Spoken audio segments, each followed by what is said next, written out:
Welcome to Beyond the Syllabus, where we talk with superintendents, curriculum leaders, and education innovators who are rethinking what school can be and how it can better serve the academic and personal needs of every learner. Hi, everyone. Welcome back to Beyond the Syllabus, Unique Learns podcast. Super excited for our guest today. Here we have Rick Cohen, Chief Academic Officer of Edison Township Public Schools, former Teach for America Corps member, a Rutgers University faculty member, a contributor to New Jersey's ELA and Math Standards Revision, and a published expert on metacognition. Rick, thanks for joining us. Hey, thanks so much for having me. Pleasure to be here. Awesome. Before we dive in, tell me, what's lighting you up about your work right now? What gets you out of bed in the morning? That's a great question.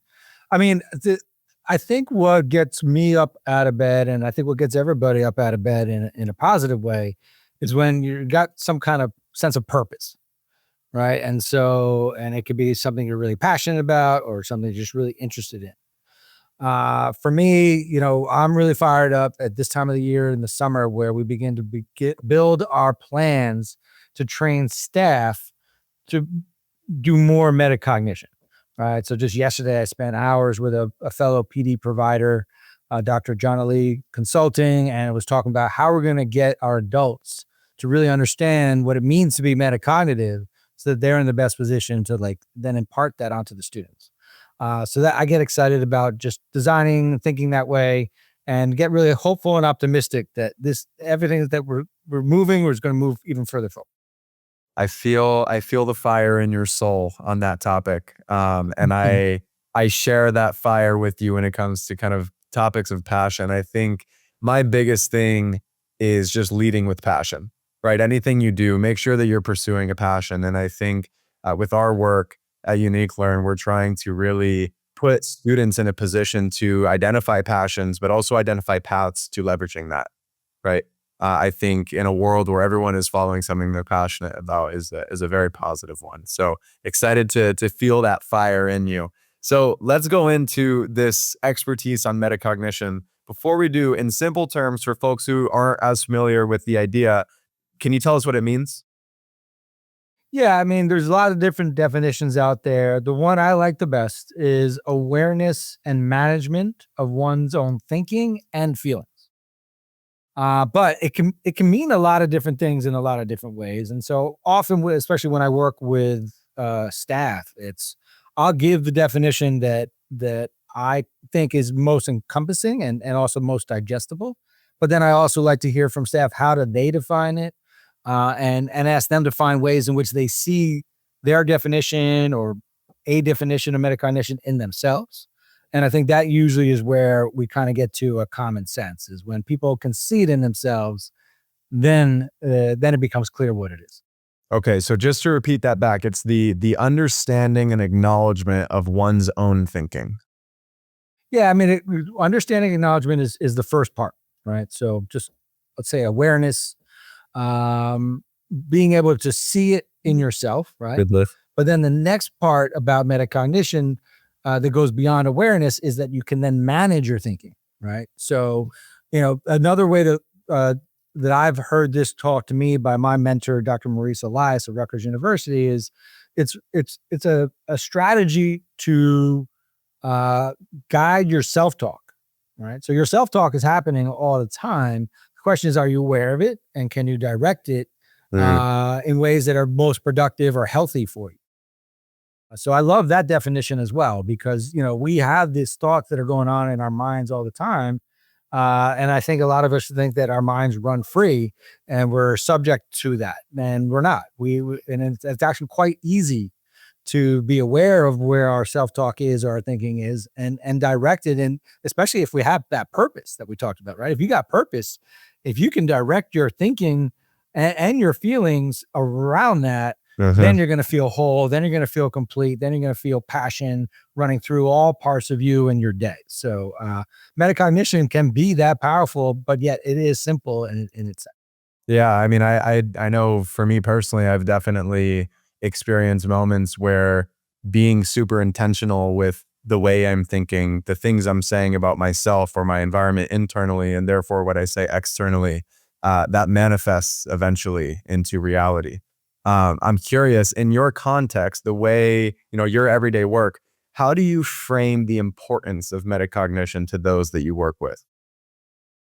That's a great question. So, what I like to start with staff in terms of like the importance of teaching this is asking staff, first and foremost, like, do they see it in themselves, right?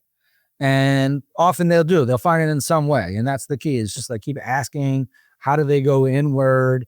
How are they trying to deal with stress? Is sometimes often the most, or dealing with emotions is often the most fertile ground in which to get staff to understand it. And then you ask them, well, how are our students doing with that?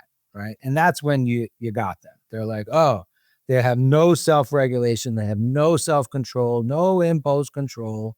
They have no motivation. They have no interest. And it's true. Kids today are not where they were in those areas. And so the idea is that it's like, listen, I'm not telling you as a teacher, you have to motivate every kid and you have to control and regulate every kid. If we teach them metacognition, they'll do it themselves. Right. And so I think a lot of the teachers today feel great relief in that. They feel like right now trying to meet all the kids' needs emotionally, socially, academically, mentally, health-wise is overwhelming. And if they did try to help every kid today in those areas, they would be completely overwhelmed. And that's why we have so much teacher burnout. So when you tell them, actually, no, we're not asking you to do all that for them. We're asking you to give them a strategy so they can do all that themselves. I think they dive and buy right in. Yeah. And this idea of teacher burnout and asking teachers to do something along the lines of differentiating for a student or addressing the needs of each student. Obviously, the bandwidth just isn't there for that. But if we can give them a resource, whether it's through technology, a mental framework, or something else, then that's incredibly powerful.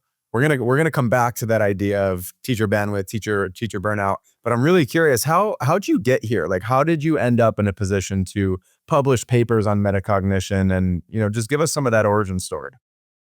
Yeah. So, I mean, when I started working, I actually started working in a juvenile detention center. And I loved that work and wanted to do that for the rest of my life. But then the prison director kind of told me, hey, get to kids before they get into the system. So I did Teach for America, and I was working with middle school kids that were, making a lot of self-destructive decisions, a lot of gangs activity, a lot of drugs, a lot of violence.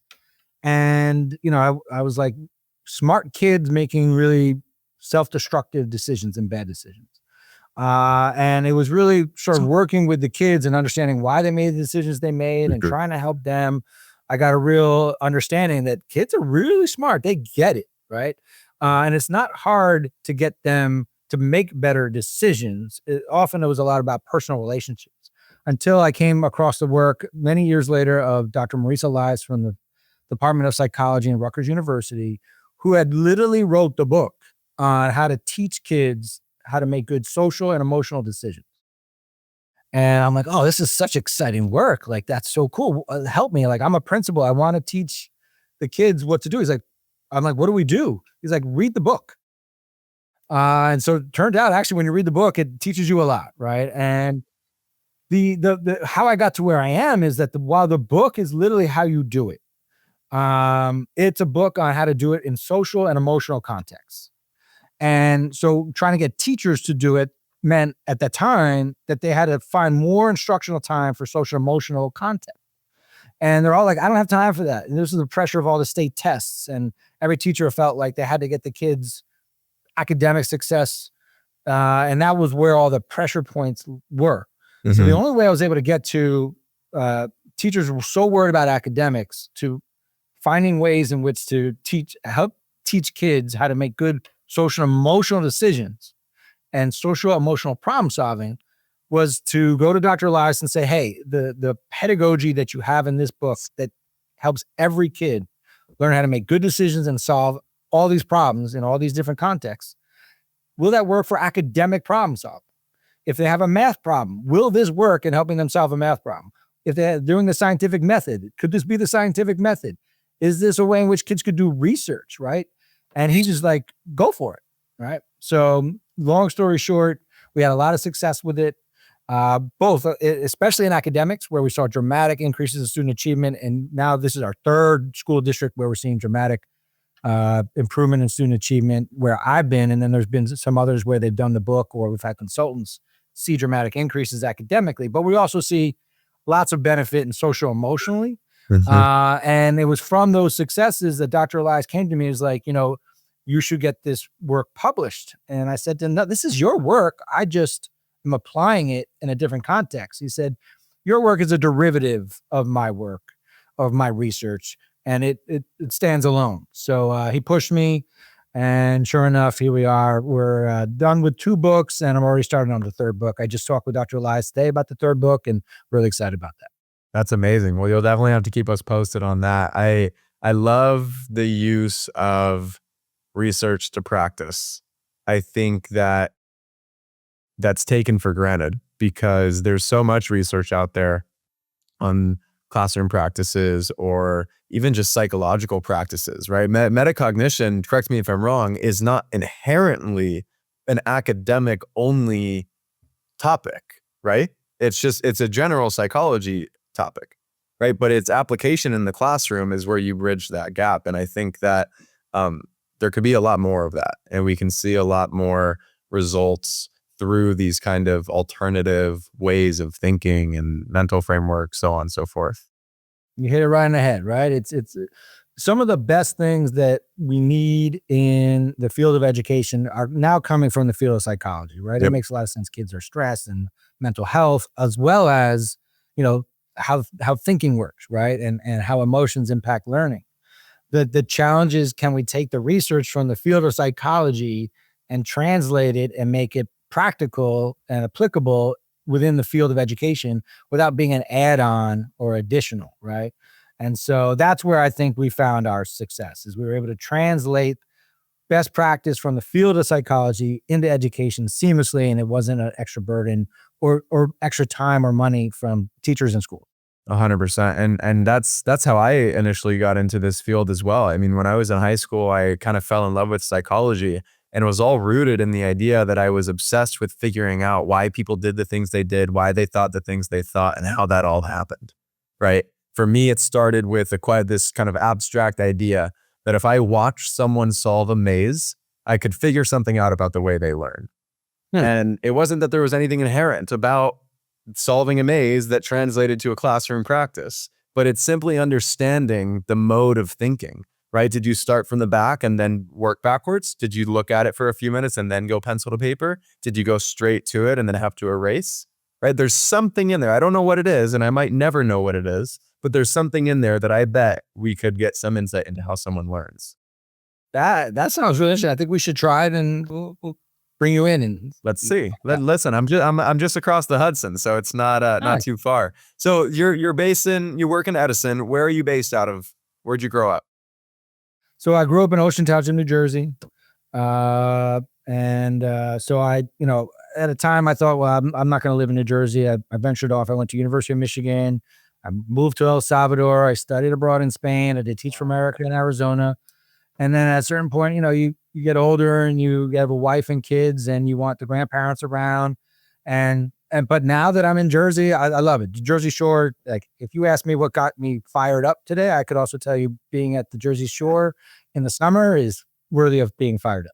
Oh yeah. I grew up in Southern California, but my mom's whole side of the family is from New Jersey. So we used to go to Lavallette and Ortley Beach every summer. And now one of my best friends has a house in LBI. So we spent some time there as well. Nice. California's not bad.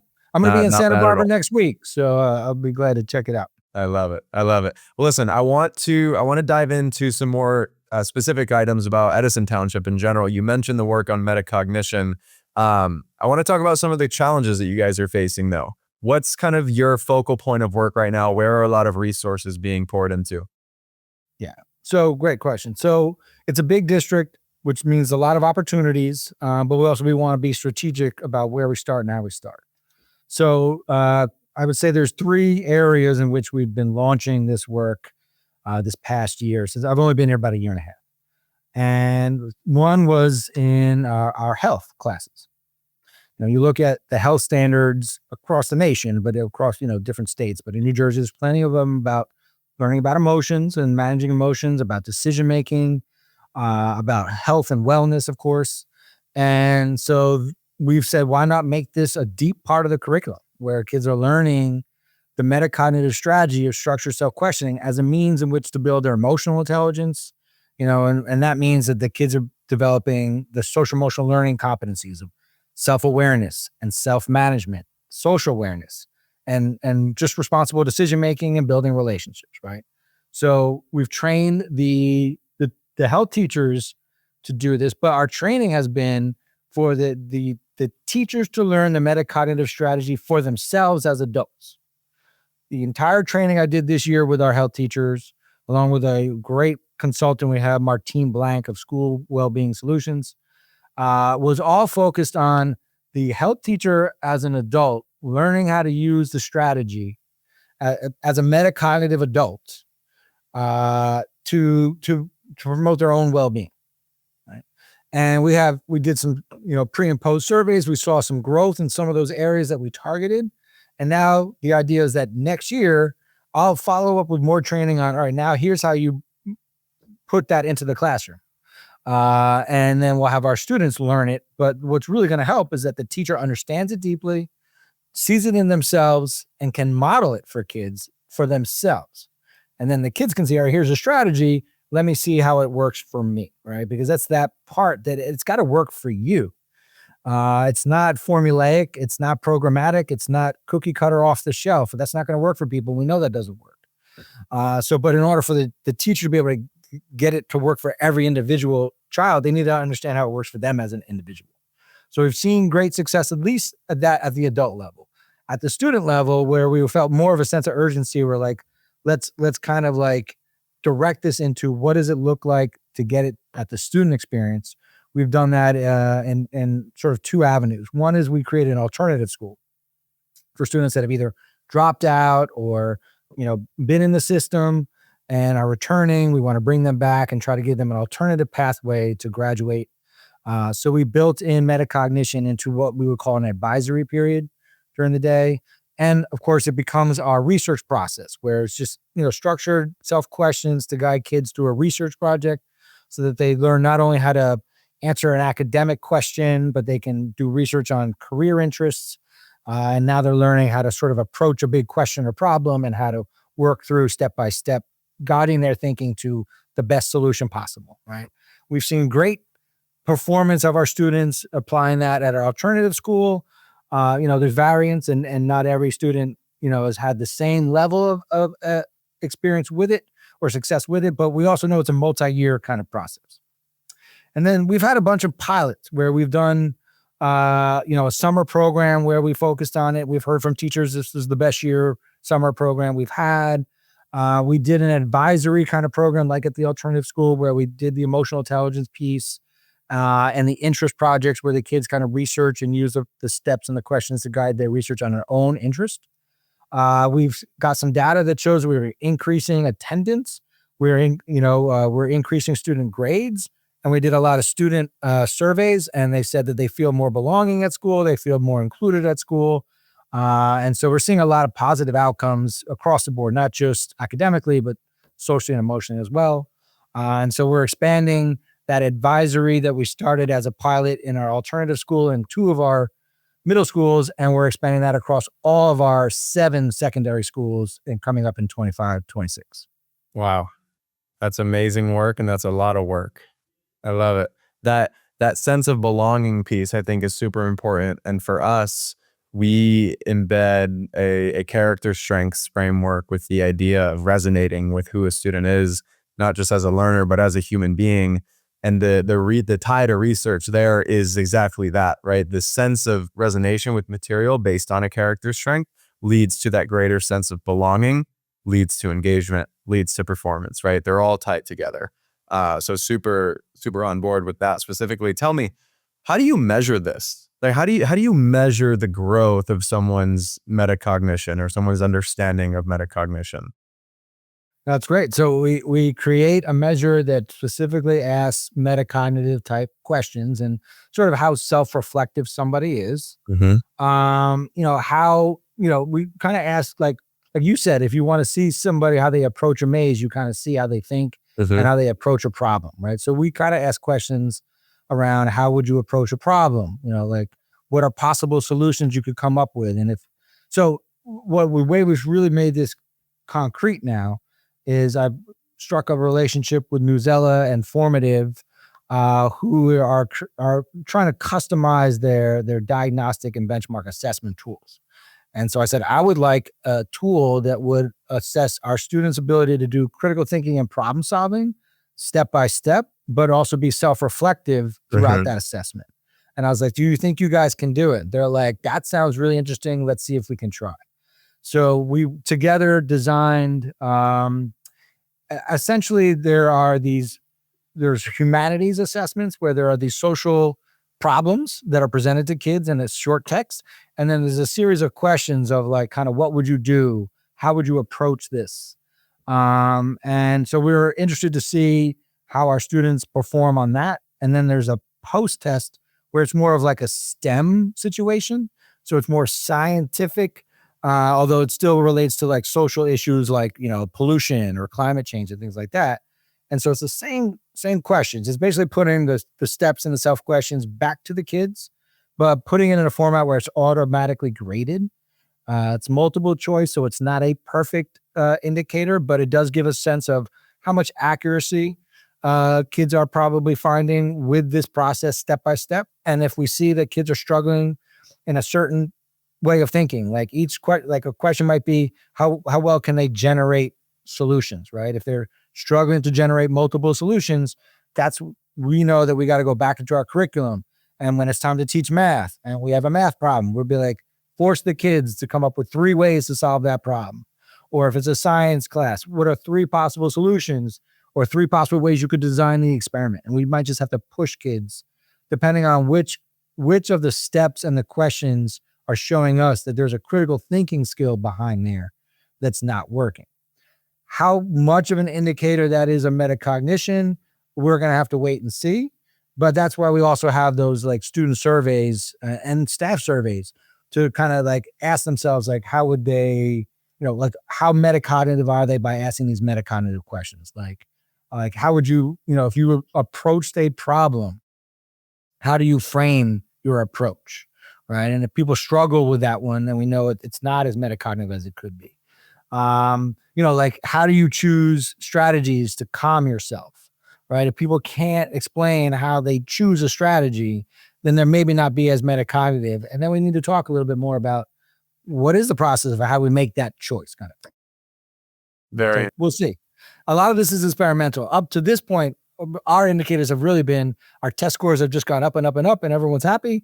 And now I am getting my dissertation, and I'm going to look at this, and I want to look at the measurement tools that are out there to see if we can really pinpoint how metacognitive people are at their baseline and how much does this intervention promote metacognitive skills.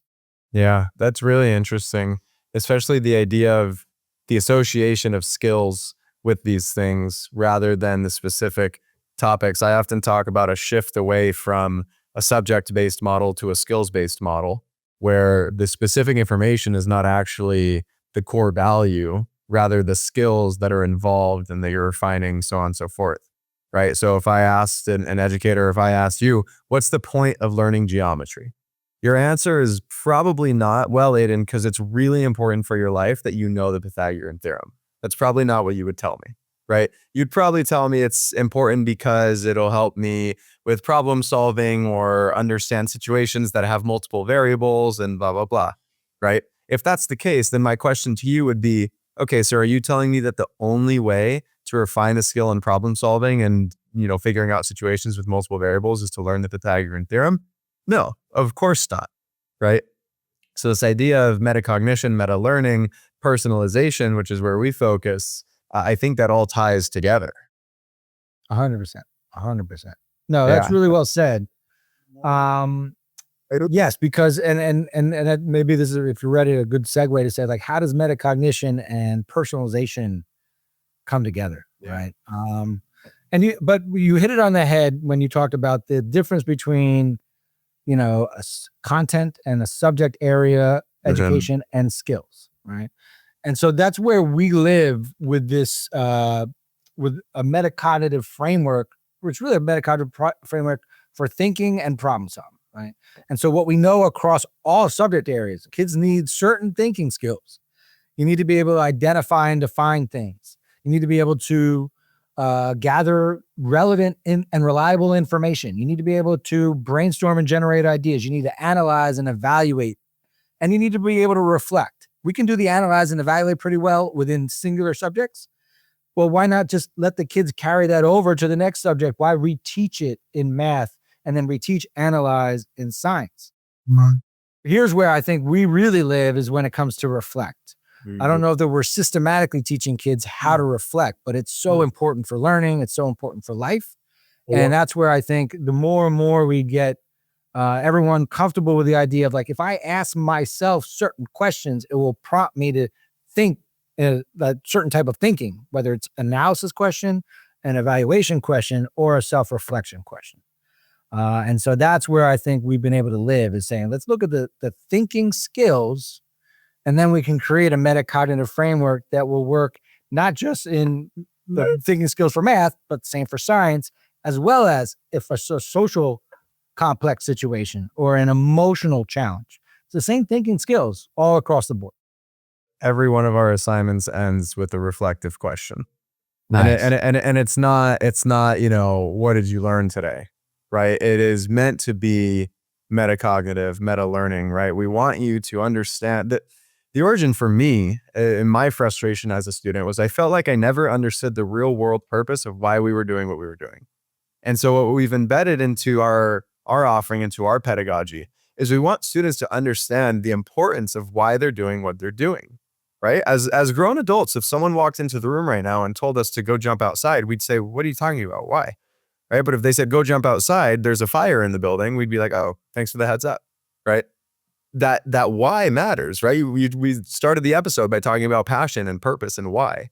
That's important, right? And I think kids deserve that same respect, but they're not getting it right now.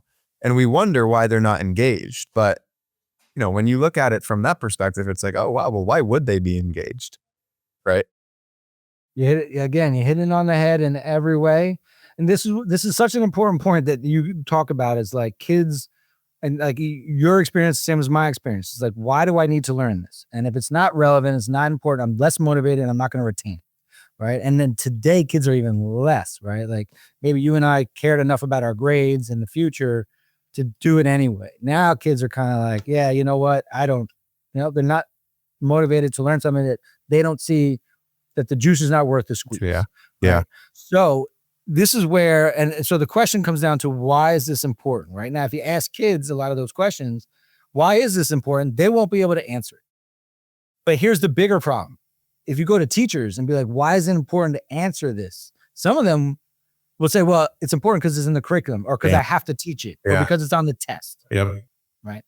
And so I've learned that now the way in which to move where we are, which is a problem, to best practice, to the things you're talking about, is that we start letting teachers answer the question, what's important for kids to learn, and let them have a lot of say and autonomy on that as much as we can. As long as the skills are there, as long as the thinking skills are there, they can choose what's important for kids to learn. They're going to be passionate about it. Yeah. But at the same time, if that matters to the teacher to teach things that are important to them, they can also recognize that it's important for the kids to learn things that are important to them.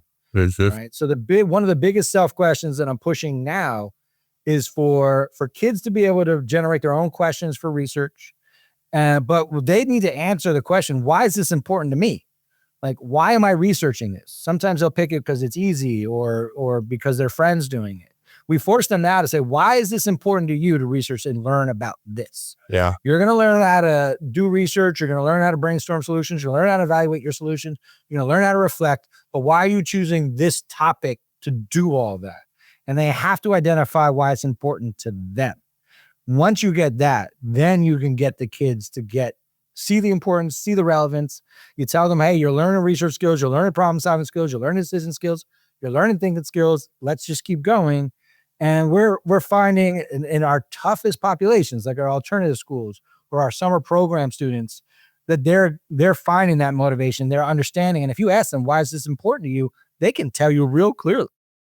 I'm obsessed with that. I'm obsessed with the idea of making a student answer the question of why is this important to you, or choose something that's important to you and tell me why it's important. Because what you're doing is you're flipping the table, right? All of a sudden, this goes from a teacher prescribed action to a student, to which a student has no care to do, where you're giving them the direction to say, pick what you want to do.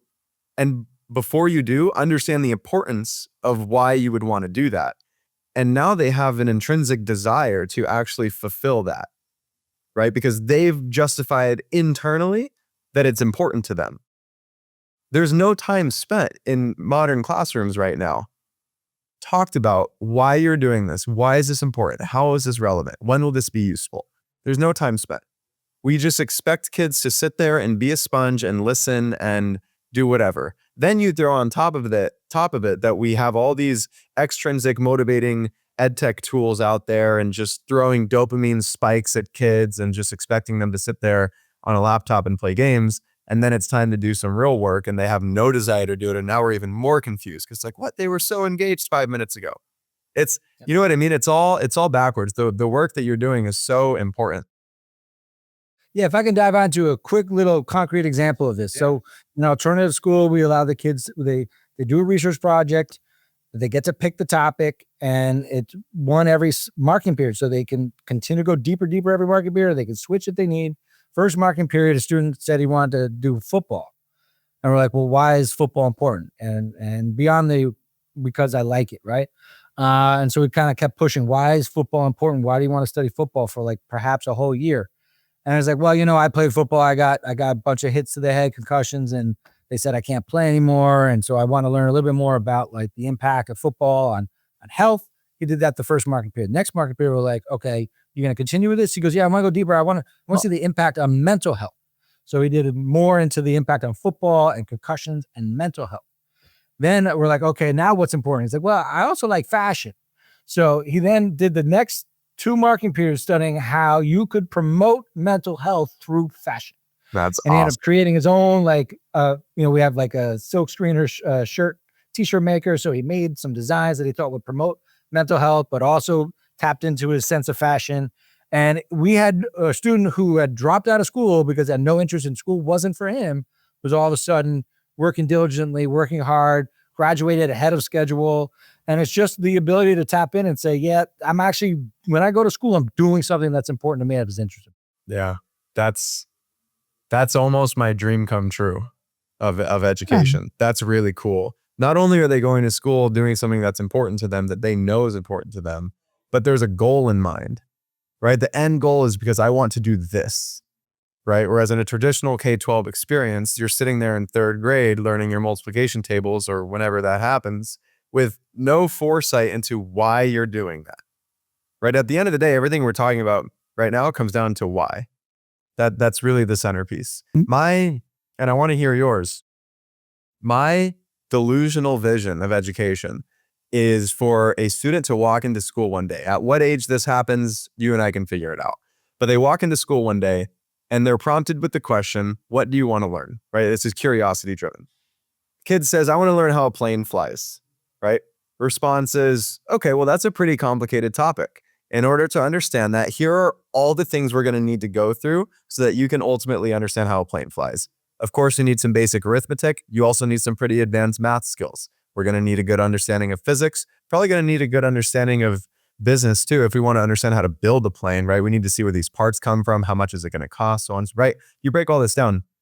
My idea is that eventually when we break this all down, if we actually sat here for a few hours and did that, we would end up with a fairly similar sequence of learning as what we have right now in K-12. Obviously differences here and there. And as you get towards the latter half of that goal, you start to divert paths a little bit. But for the most part, that sequence is probably pretty similar. What's the difference? The difference is the perspective on it, right? The student is showing up to school every day, learning towards a certain goal, not only feeling progress, but doing something that's important to them. Love it. Now, it's not delusional because we are playing with that right now. Rick, you're the Right. first person to ever make me feel not delusional about that. No, it's spot on. That's wild how parallel and connected our thinking is. What your vision is exactly where we need to go. And that's what personalized learning is, right? So the way in which we've been launching that very work is the workshop I start with staff. Right away, I just start off and say, what's your goal? Right? And often people say something very professional oriented, and sometimes people say something personal, right? And I said, okay, well, what's your learning goal for today? Right? What do you want to learn today? And then when we talk about metacognition or cell or executive functioning, they usually have some specific things to do. And I was like, all right, I'll tell you what, you can, the rest of this morning period, you can learn whatever you want to learn. You can learn whatever your goal is.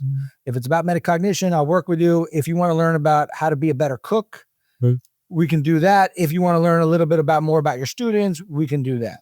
Let's come up with what will be our plan. If we got 2.5 hours, let's make a plan. And so what's your plan? And how could you learn about whatever it is your goal is to learn, but know that you only got like 2 hours once we get started. And then we give them the steps and the questions to kind of help think them through it. Most adults don't even need them. But sometimes they like a little structure and direction. And so it gives them something to do. And they go and then they learn what they want to learn using the metacognitive process, right? And by the time we get to the afternoon, I'd be like, okay, how could you give your students the same experience? Let's just look at your curriculum and where might they be able to do that? And it's so much easier than they think. They're like, oh, I'm doing a unit on immigration. I'm going to talk about immigration. I'm talking about all the factors, but maybe my kids want to learn. I'll give them a choice to say, maybe they want to learn more about what school was like for immigrants. Maybe they want to learn more about what the food was like or about what work was like and things like that. And you let the kids choose and then they go through the process themselves and it's easy, right? And so the way in which to get teachers to do that for kids is that we have to allow teachers to do it for themselves. Yeah, 100%. 100%. You can't teach it if you don't know it yourself, right? I mean, that's like the golden rule of learning something. Yeah. Right. And so they have to not only learn it, but they have to experience how much more enjoyable it is to learn. Yeah. When you can pick something you want to learn and learn it, as opposed to forcing somebody to learn something and they don't even know why or care. Yeah. Wow. That's really cool. That makes my day that work is happening. That's amazing. I'm curious, how much do you think about how involved is the idea of meta learning with metacognition? Is that separate work? Is it very tied together? So break it down to me a little bit about your thinking with meta learning. So my idea of meta learning is the hyper awareness and understanding of how you best learn, right? Whether that means a preferred method of feedback or whether that means a preferred method of evaluating yourself, or I guess ultimately it boils down to a lot of preferences, right? Not necessarily learning styles. Obviously, there's a lot of research out there stating that differentiating towards one learning style is not actually effective. But depending on context and content and stuff like that, learning something visually in some way versus kinesthetically another way does have its advantages, right? But this just awareness of how do you learn, retain information, practice, etc. So it's so exciting and so powerful. I love the way you described it and explained it in full transparency. Well, as much as I'm a huge fan of it, and I've been a fan of this idea for over a decade, I've yet to find the time and energy to fit it in as I push everything else forward, but would love to learn more. Absolutely. And I think there's plenty of room for it with the metacognitive framework that we have, because we ask kids to reflect, right? Mm-hmm. So that's self-reflection. Yeah, 100%. Probably just a lot of function. Yeah, that's a lot of what our reflective prompts are, right? A lot of it is metacognitive, but a lot of it is meta learning focused, right? We want you to be aware of what you just did and how you just did it. And if that works for you, we want you to remember that. And we want you to put that in practice later on, right? So you guys already have a tool for that. It's baked into part of our tool. It's a small portion. I consider it like a Trojan horse approach a little bit, right? Let's bake in some meta learning where we can. And as our tool develops and evolves, we'll be able to really implement a lot of these ideas. And it sounds like I have a good partner here in implementing some metacognitive stuff. But yeah, in a small way, we do try to prompt that meta learning a little bit. So it's great that you've got the approach of taking like some reflective questions and you're embedding it in. That's the right place to start. Where I'm going to come from my, like when I look at metacognition and meta learning, what I know about metacognition is it's a habit of mind. It's internally prompted. The way in which to get somebody to make it a habit of mind and to prompt it by themselves, or self-prompt or self-cue, which I like to play with the self-questioning and self-cue. They can cue themselves, is once that question, they've seen it enough times that they've internalized it and can recognize, oh, in this part of my life or my day, this question is going to help me. And then they push that question and they start, that type of thinking. So if it's like, oh, how did I learn this? What helped me be successful here? Where are my challenges here in learning? You're going to have to want to make that more than just the Trojan horse, right? You're going to want to make that like more of a daily practice, or at the very least, a regular practice in the learning experience. And once you do that enough times, then it'll get internalized, and meta learning will be something that everybody will be doing unprompted. And I think that will have a huge, massive impact on our younger generation's ability to learn and grow. 100%. I couldn't agree more. Listen, Rick, as a wrap up here, what's one thing you want to leave with folks? Well, I'm of course a big fan of everything we discussed here. It sounds to me like if people are interested in what we've been talking about, wonderful. You're a thinking partner. Good for you. I'm glad. Kudos to you. I think there are two avenues that people should go and consider this more. I would love people to consider the books, the Metacognitive Student, Metacognitive Preschooler. And it also sounds like Unique Learning is doing some really cool stuff as well. I think, meta learning is a really important direction that we need to go. So I would love for people to explore one or both paths after this podcast. 100%. I appreciate that, Rick. Listen, everyone, definitely hit me up on LinkedIn, hit Rick up, and we'll do some fun thinking together. That's for sure. I appreciate you joining us on today's episode, Rick. Thanks so much for having me. It was a pleasure. Thanks for listening. Got an idea, a story, or a question about what we discussed today? We'd love to hear from you. To learn more about Unique Learn, follow us on LinkedIn and YouTube, and visit uniquelearn.co.